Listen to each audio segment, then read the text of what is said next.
ইসলামে দাড়ির গুরুত্ব কেমন? বিপদ থেকে বাঁচার জন্য দাড়ি চেঁচে ফেলা যাবে কিনা? ইসলামে দাড়ির গুরুত্ব অপরিসীম। এটিকে ওয়াজিব বলেছেন ফুকাহা একরাম। মেজরিটি ফুকাহা একরামই ওয়াজিব বলেছেন যে ইসলামে একজন পুরুষ তার জন্য দাড়ি লম্বা করা ওয়াজিব। এক মুষ্টির নিচে দাড়ি কাটা প্রায় সব উলামা একরামের মতই নাজায়েজ এবং গুনাহের কথা ওয়াজিব তরক করা। কোনো মানুষ যদি কোনো বিশেষ বিপদে পড়েন, সে অবস্থায় তিনি দাড়ি ছোট করা বা চেঁচে ফেলতে পারেন কিনা? এর উত্তর হলো যে যদি কারোর অসুস্থতার কারণে দাড়ি চেঁচে ফেলতে হয়, না হলে তার মৃত্যুর মুখোমুখি হওয়ার আশঙ্কা থাকে কিংবা দুরারোগ্য ব্যাধিতে তার কষ্টে নিপতিত হওয়ার আশঙ্কা থাকে, তাহলে তিনি এটি করতে পারেন। যেমন এমন হলো যে অ্যাক্সিডেন্টের কারণে সেলাই করতে হবে, তাহলে ওই জায়গার দাড়িগুলো চাঁচতে হবে, বা বড় কোনো দুর্ঘটনা হলো বা এমন কোনো অসুস্থ হলো যে দাড়ি তার রাখা যাচ্ছে না, দায় রাখতে গেলে তার ট্রিটমেন্ট হবে না, দুরারোগ্য ব্যাধিতে তিনি অনেক কষ্ট পাবেন অথবা মৃত্যুর মুখে পতিত হবেন, এই পর্যায়ে চলে গেলে তখন তিনি দাড়ি চেঁচে ফেলতেন বা ছোট করে ফেলতে পারেন। এর বাইরে যদি দাড়ি থাকার কারণে তার মৃত্যুর মুখে পতিত হতে পারেন, ভয়াবহ কোনো বিপদ হতে পারে, জীবন হুমকির মধ্যে হতে পারে, বা আপনার বর্ণাতীত কষ্ট হবে, এরকম কোনো পরিস্থিতির মধ্যে পড়েন কেউ, তাহলে সেই পরিস্থিতিতে তার জন্য ইসলাম ওয়েব, কাতার ভিত্তিক ফতোয়ার বিশ্ববিখ্যাত ওয়েবসাইট মারকাজুল ফতোয়া ইসলাম ওয়েবে ফুকাহা একরাম মুফতিগণ লিখেছেন যে এই ক্ষেত্রে তার জন্য দাড়ি চাচা বা ছোট করা জায়েজ হবে, কিন্তু এটা ইন্ডিভিজুয়াল কেস স্টাডি করে মুফতি বলতে পারবেন। আমরা সামান্য একটু ঠুনকো অজুহাত দিয়ে সামান্য একটু বিপদের ভয় আপনার কোনো ওয়াজিব লঙ্ঘন করে ফেলবো, ব্যাপারটা এতটা সহজ নয়। অতএব পরিস্থিতিটা কিরকম, এই পরিস্থিতিতে তার কি করা উচিত, কি করা উচিত না, কোনটা জায়েজ না, এই বিষয়টা সংশ্লিষ্ট বিষয়কে পুরোপুরি খোলাখুলি কোনো মুফতির কাছে উল্লেখ করে তারপরে সমাধান নিতে হবে।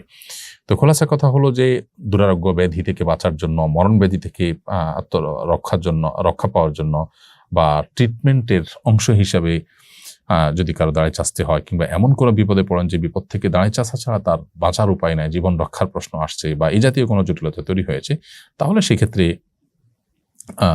এটি জায়েজ হতে পারে, কিন্তু পুরো বিষয়টা নির্ভর করে যে পরিস্থিতিটা ঠিক কেমন, কোন পর্যায়ে তার উপরে। নুসরাত জাহান লিখেছেন, রাস্তার পাশে আরবি ক্যালিগ্রাফি করা হচ্ছে। রাস্তা তো নোংরা জায়গা, অনেক সময় রাস্তার ধারে প্রসাব করা হয়, এই জায়গায় ক্যালিগ্রাফি করা কেমন কাজ? প্রথম কথা হলো যে ক্যালিগ্রাফিতে যদি কোরআন কারীমের আয়াত লেখা থাকে তাহলে সেটা তো ওয়ালে এমনভাবে লেখা দরকার যে একদম নোংরা ময়লা টয়লা লাগবে না, অর্থাৎ কিছুটা উপরে তুলে লেখা হয়। সাধারণত ক্যালিগ্রাফি আমি যতটুকু জানি এতটুকু উপরে রাখাই হয়, এক্ষেত্রে আরেকটু সতর্ক থাকা যেতে পারে। আর এর বাইরে সাধারণ যে ক্যালিগ্রাফি আছে যেগুলোতে আসলে আপনার কোরআন কারীমের আয়াত নেই, অন্য ভালো কথা আছে, আরবি থাকলেই যে কোন আয়াত হবে তা নয়, তাহলে সেক্ষেত্রে সেটা র্যান্ডমলি যে কোনোভাবে দেওয়া যেতে পারে। কোরআনের আয়াত যদি থাকে, আল্লাহর নাম যদি উল্লেখ থাকে, তাহলে সেটা যেন অপমানজনকভাবে ব্যবহার না হয়, সেদিকটা খেয়াল রাখতে হবে। এখন কথা হলো যে সচরাচর আমাদের দেশের সব ওয়ালগুলোতেই কি মানুষ পেশাব করে বা কোনো প্রাণী পেশাব করে কিংবা সব জায়গাতে ময়লা হয়? আমার মনে হয় সেটা না। বিশেষ করে বিশ্ববিদ্যালয়, কলেজ, মাদ্রাসা এর যে ওয়ালগুলো আছে অভ্যন্তরে, ক্যাম্পাসের ভেতরে, এগুলোতে আসলে কেউ পেশাব সচরাচর করে না। তারপরও কোনো প্রাণীর দ্বারা সেটি কোনো অপমান হতে পারে, সেই জায়গা থেকে কিছুটা উপরে তুলে ক্যালিগ্রাফি করা যেতে পারে। মৌলিকভাবে ক্যালিগ্রাফি করাতে দোষের কিছু নেই। হাবিব আপনি লিখেছেন, আমি ভারত থেকে জানতে চাই, আমাদের দেশে মিডিয়া বলছে আপনাদের ওখানে নাকি হিন্দুদের উপর অত্যাচার করা হচ্ছে, এটা কতটুকু সত্য? অমুসলিম অধিকার সম্পর্কে ইসলামের নির্দেশনা কি?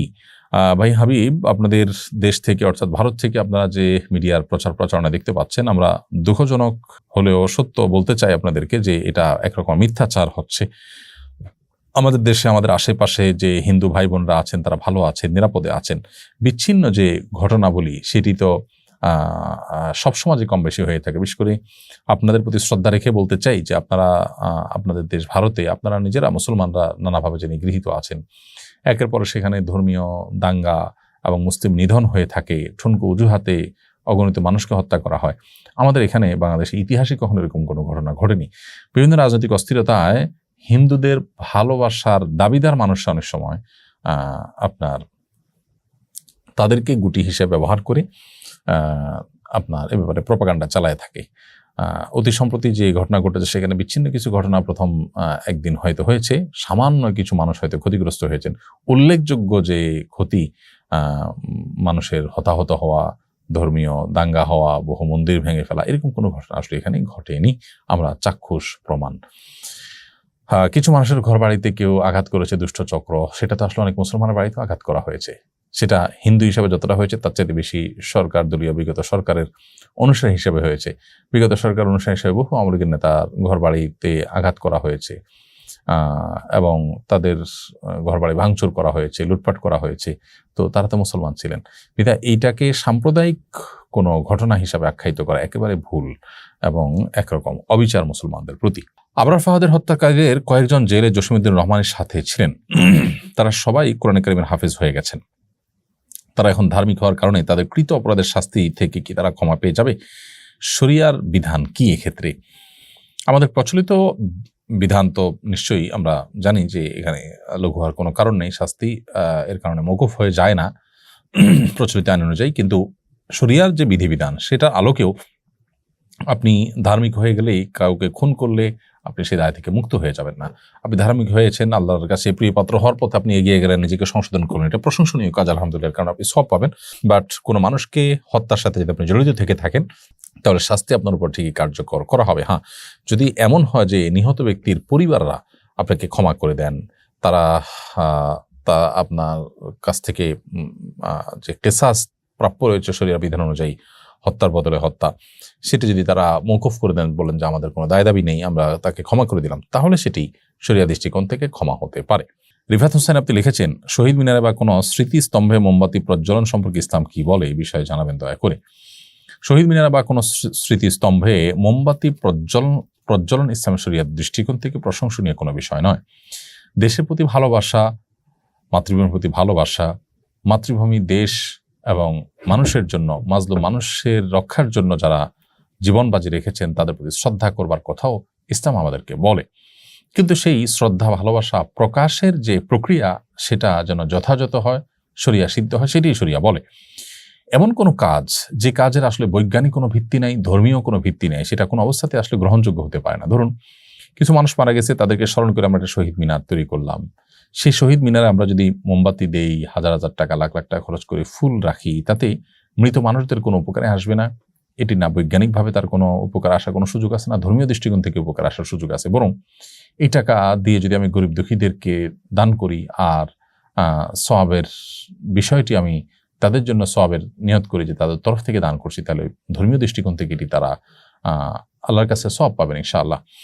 সেই সাথে তাদের শরণার্থে আমরা যদি গরিব মানুষের জন্য কাজ করি, কোনো কল্যাণমূলক কাজ করি, বা তাদের পরিবারের জন্য আমরা কিছু করতে পারি, সেটাও যৌক্তিক এবং ধর্মীয় দৃষ্টিকোণ থেকে সঠিক। এই জায়গা থেকে এই জাতীয় স্মৃতিস্তম্ভে মোমবাতি জ্বালানো কিংবা ফুল দেওয়া ইসলামের শরিয়ার দৃষ্টিকোণ থেকে অনর্থক কাজ, বরং কোনো কোনো ক্ষেত্রে এটা শিরকের সাথে সাদৃশ্যপূর্ণ।